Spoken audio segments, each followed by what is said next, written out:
Hello viewers, study at home YouTube চ্যানেলে সকলকে স্বাগত জানাই। আজকে আমরা বেঙ্গলি টু ইংলিশ ট্রান্সলেশন করব পিকে দাস সরকারের বই থেকে 76 নম্বর যে তোমাদের প্যাসেজটা দেওয়া রয়েছে। তো যারা চ্যানেলে প্রথম দেখছো অবশ্যই চ্যানেলটাকে সাবস্ক্রাইব করা, নোটিফিকেশান বেলটা কিন্তু অন করে রাখবে সাথে। আর যারা পেড মেম্বারশিপ জয়েন করতে চাও তোমরা সাবস্ক্রাইব বটমের পাশে দেখবে জয়েন যে অপশানটা দেখতে পাচ্ছ, ওটা ক্লিক করলেই তোমাদের একটা মান্থলি একটা মেম্বারশিপ পেয়ে যাবে। সেখান থেকে তোমাদের এক্সট্রা কিছু ফ্যাসিলিটি রয়েছে সেই পেড মেম্বারশিপ জয়েন করার জন্য, যেটা হচ্ছে এক্সট্রা ক্লাস দেওয়া হবে, তার জন্য ফুল কোর্স কিন্তু তোমাদের কমপ্লিট করা হবে, সেখানে একটু এক্সট্রা আছে। তো চলো আজকে ক্লাসটা শুরু করব। তো যারা পুরোনো ক্লাসগুলো মিস করেছো তোমরা এই ভিডিও নিচে ডেসক্রিপশন দেওয়া রয়েছে, সেখান থেকে তোমরা দেখে নিতে পারো। তো চলো আমি ক্লাসটা শুরু করছি। টেক্সটটা তোমরা যাদের কাছে নেই, এই পিকে দাস সরকারের বই যাদের কাছে নেই তারা স্ক্রিনশট নিয়ে নাও। আমি টেক্সটটা একবার পড়ে নিচ্ছি। খ্রিস্টের জন্মের 2700 বছর পূর্বে সিন্ধু প্রদেশে একটি সমৃদ্ধশালী নগর ছিল। এই নগরের অধিবাসীরা অতি সুসভ্য ছিলেন। তোমরা প্রশ্ন করতে পারো, আমরা ইহা কী রূপে জানিতে পারিলাম? ভারত মহাসাগরের প্রত্নতত্ত্ব বিভাগের কর্মচারীগণ মৃত্তিকা খুঁড়িয়া এই নগরের ধ্বংসাবশেষ আবিষ্কার করিয়াছেন। ইহার নাম মহেঞ্জোদারো। ধ্বংসাবশেষের মধ্য হইতে অনেক প্রশস্ত রাজপথ ও বৃহৎ অট্টালিকা আবিষ্কৃত হইয়াছে। অট্টালিকাতে উপরে উঠিবার সোপান শ্রেণী আছে এবং প্রত্যেক অট্টালিকায় স্নানের ঘর এবং ভূগর্ভস্থ প্রণালীর ব্যবস্থা আছে। বৃষ্টির জলে শহর যাহাতে প্লাবিত হইতে না পারে সেই জন্য রাস্তায় জল নিকাশের জন্য প্রণালী আছে। এখানে কিছু হিন্টস আমরা দেখে নেব। হিন্টসগুলো হচ্ছে, দেখো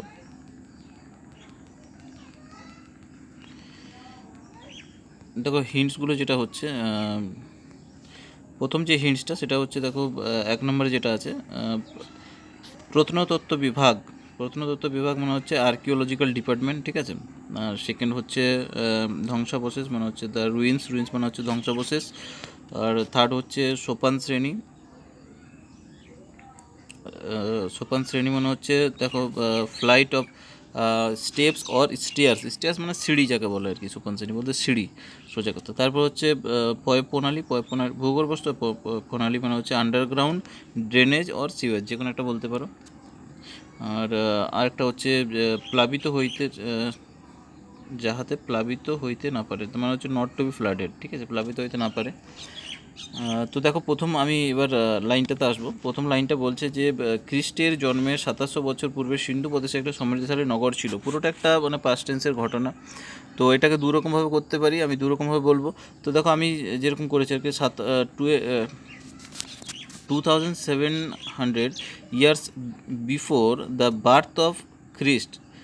এখানে একটা কমা হবে, কমা দিয়ে দাও, যে 2700 ইয়ার্স বিফোর, অর্থাৎ 2700 বছর পূর্বে, দ্য বার্থ অফ খ্রিস্ট অর্থাৎ যীশু খ্রিস্টের জন্ম পূর্বে আর কি। বিফোর, যেহেতু বিফোর বলে দিয়েছি তাহলে বিফোর হয়ে গেল, তাহলে মানে পূর্বে না, বিফোর দ্য বার্থ অফ খ্রিস্ট অর্থাৎ খ্রিস্টের জন্মে 2700 বছর পূর্বে। যেহেতু এখানে সাবজেক্ট নেই সেই জন্য আমরা দেয়ার ওয়াজ দিয়ে শুরু করলাম। দেয়ার was a prosperous city. প্রসপেরাস city মানে হচ্ছে সমৃদ্ধশালী শহর, একটা নগর। There was a prosperous city in the province of Sindh. Province মানে হচ্ছে কি প্রদেশ, তাহলে প্রভিন্স অফ সিন্ধ, সিন্ধু প্রদেশে, ঠিক আছে। অথবা এটাকে কীরকমভাবে করতে হবে, আরেকটা হচ্ছে প্রথমে দেয়ার ওয়াজ দিয়ে শুরু করবে, কন্টিনিউ করা সিন্ধ অবধি যাবে, তারপরে আমরা 2700 যেটা আছে এটা জুড়ে দেবো পরের পার্টটা, ঠিক আছে। দুরকমভাবে করতে পারো, তো এটাকে আগে জুড়তে পারো বা পরেও জুড়তে পারো, দুরকমভাবে করতে পারো। তো দেয়ার ওয়াজ দিয়ে শুরু করবে, ওইটা পরে জুড়বে, অথবা এটা আগে দিয়ে শুরু করবে, কমা দিয়ে বাকিটা জুড়ে দেবে, ঠিক আছে। নেক্সট লাইন দেখো, এই নগরের অধিবাসীরা অত্যন্ত সুসভ্য ছিলেন। তো দ্য রেসিডেন্ট মানে হচ্ছে অধিবাসীরা, তাহলে দ্য রেসিডেন্টস, যেহেতু অধিবাসীরা আছে রেসিডেন্টস করলাম, তাহলে the residents of the city মানে হচ্ছে এই শহরের বা এই নগরের বলতে পারো। The residents of the city অর্থাৎ এই নগরের অধিবাসীরা ওয়্যার, যেহেতু এখানে রেসিডেন্টস করছি সেই জন্য আমাদের এখানে ওয়্যার হবে, ঠিক আছে। তাহলে the residents of the city were very civilised মানে হচ্ছে সভ্য, ওয়্যার ভেরি সিভিলাইজড, খুব সভ্য ছিল, ঠিক আছে।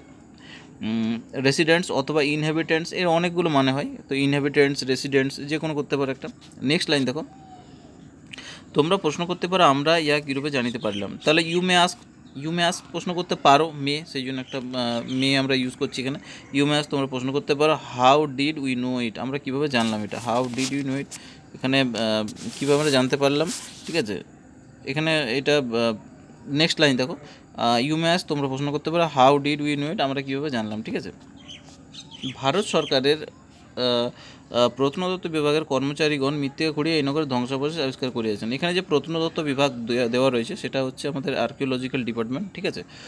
তাহলে কী করেছে যে তারা ভারত সরকার যে আর্কিওলজিক্যাল ডিপার্টমেন্ট আছে তারা কী করেছে, মৃত্তিকা খুঁড়েছে, খোঁড়ার পর এই নগরের ধ্বংসাবশেষ আবিষ্কার করেছে। তাহলে এক্সকেভেটিং দ্য সিটি, এক্সকেভেটিং মানে হচ্ছে খনন করা, তাহলে এক্সকেভেটিং দ্য সিটি খনন করিয়া, শর্ট মানে এই শহরে খনন করিয়া, এক্সকেভেটিং দ্য সিটি শহরে খনন করিয়া, দ্য আর্কিওলজিক্যাল ডিপার্টমেন্ট, এখানে ক্যাপিটালে হবে, ঠিক আছে, যেহেতু এটা ক্যাপিটাল করে নিও, দ্য আর্কিওলজিক্যাল ডিপার্টমেন্ট, ডিটাও ক্যাপিটাল করে নিও, the archaeological department of India, অর্থাৎ ভারত সরকারের যে প্রত্নতত্ত্ব বিভাগ রয়েছে অফ ইন্ডিয়া, ডিসকভার্ড মানে হচ্ছে আবিষ্কার যেহেতু পাস্ট হচ্ছে আবিষ্কার করেছিল, তাহলে ডিসকভার্ড করবো, এখানে ডিসকভার হবে না, এখানে ডিসকভার্ড হবে। The ruins of the city, ruins মানে হচ্ছে ধ্বংসাবশেষ, অফ দ্য সিটি মানে এই শহরের ধ্বংসাবশেষ আবিষ্কার করেছিল, ঠিক আছে। তাহলে কি এক্সকেভেটিং দ্য সিটি মানে হচ্ছে যে খনন করে এই শহরটাকে খনন করার পর মানে খুঁড়িয়া, the archaeological department of India discovered the ruins of this city, ঠিক আছে। নেক্সট লাইন আসছি এবার।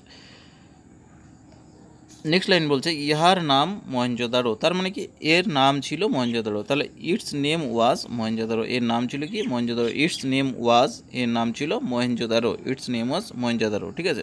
নেক্সট লাইন দেখো, ধ্বংসাবশেষের মধ্য হইতে অনেক প্রশস্ত রাজপথ ও বৃহৎ অট্টালিকা আবিষ্কৃত হয়েছে, মানে এই যে ধ্বংসাবশেষ ছিল তার সেখান থেকে বৃহৎ অট্টালিকা মানে বড় বড় যে বিল্ডিং, ঠিক আছে, রাজপথ মানে চওড়া যে পথগুলো সেটাকে রাজপথ বলছে এখানে। তাহলে কি দ্য মেনি ওয়াইড হাইওয়েজ মানে হচ্ছে চওড়া যে হাইওয়েগুলো যেটাকে রাজপথ বলছে, the many wide highways and large buildings মানে অট্টালিকা, বড় যে বিল্ডিংগুলোকে সেগুলোকে অট্টালিকা বলা হয়, সেই জন্য লার্জ বিল্ডিংস এখানে ওয়্যার হবে, ঠিক আছে, যেহেতু বিল্ডিংস করলাম এখানে সেই জন্য ওয়্যার হবে। Were discovered in the ruins, মানে ডিসকভার্ড মানে হচ্ছে আবিষ্কৃত হয়েছিল, ইন দ্য রুইন্স মানে এই যে ধ্বংসাবশেষ সেখান থেকে কিন্তু আবিষ্কার হয়েছিল, ঠিক আছে। তাহলে many wide highways and large buildings were discovered in the ruins, ঠিক আছে। নেক্সট লাইন দেখো, অট্টালিকাতে উপরে উঠিবার সোপান শ্রেণী আছে এবং এখানে একটু পাট করে 3টা পার্ট আছে দেখো, এবং প্রত্যেক অট্টালিকায় স্নানের ঘর এবং ভূগর্ভস্থ প্রণালী ব্যবস্থা আছে। তো এখানে এবং দিয়ে যেহেতু মানে জুড়ে দিয়েছে আর কি, তো আমরা সেটাই করব। তাহলে কি না, the buildings had staircase for climb up, দেখো ক্লাইম্ব আপ মানে হচ্ছে কি উপরে ওঠার জন্য, ঠিক আছে। তাহলে বিল্ডিং হ্যাড যেহেতু ছিল আর কি, যেহেতু ছিল সেই জন্য আমরা হ্যাড করবো। তাহলে the building had stair case মানে যেটাকে বলছে সিঁড়ি, ঠিক আছে, এটাকে হচ্ছে সিঁড়ি। তাহলে কী হচ্ছে, the building had staircase for climb up মানে হচ্ছে ওপর ওঠার জন্য কী ছিল, এখানে সিঁড়ি ছিল, এই যে অট্টালিকাগুলো ছিল ওপর ওঠার জন্য সিঁড়ি ছিল, সোপান শ্রেণী মানে হচ্ছে এখানে সিঁড়িটাকে বলছে এরা, ঠিক আছে। তারপর কি এবং অট্টালিকায় স্নানের ঘর এবং ভূগর্ভস্থ প্রণালী ব্যবস্থা আছে মানে ছিল আর কি। তাহলে অ্যান্ড ইচ বিল্ডিং মানে যে প্রত্যেকটা যে অট্টালিকা, each building had a bathroom, একটা স্নানের ঘর, বাথরুম মানে হচ্ছে একটা স্নানের ঘর, তাহলে each building had a bathroom and an underground, যেহেতু ইউ আছে সেই জন্য আমরা অ্যান দেবো এখানে, তাহলে and an underground drainage system মানে হচ্ছে যে ভূগর্ভস্থ প্রণালী যেটাকে বলছে ড্রেনেজ সিস্টেম, ঠিক আছে, সেটাকেই বলছে ড্রেনেজ সিস্টেম, ঠিক আছে, আন্ডারগ্রাউন্ড ড্রেনেজ সিস্টেম বা অথবা এখানে যেটা দিয়েছে সেওয়েজ সিস্টেম, ঠিক আছে, দুটোর মধ্যে যে কোনো একটা নিতে পারো। তাহলে the building had staircase for climb up and each building had a bathroom and an underground drainage system, ঠিক আছে। নেক্সট লাইন দেখো,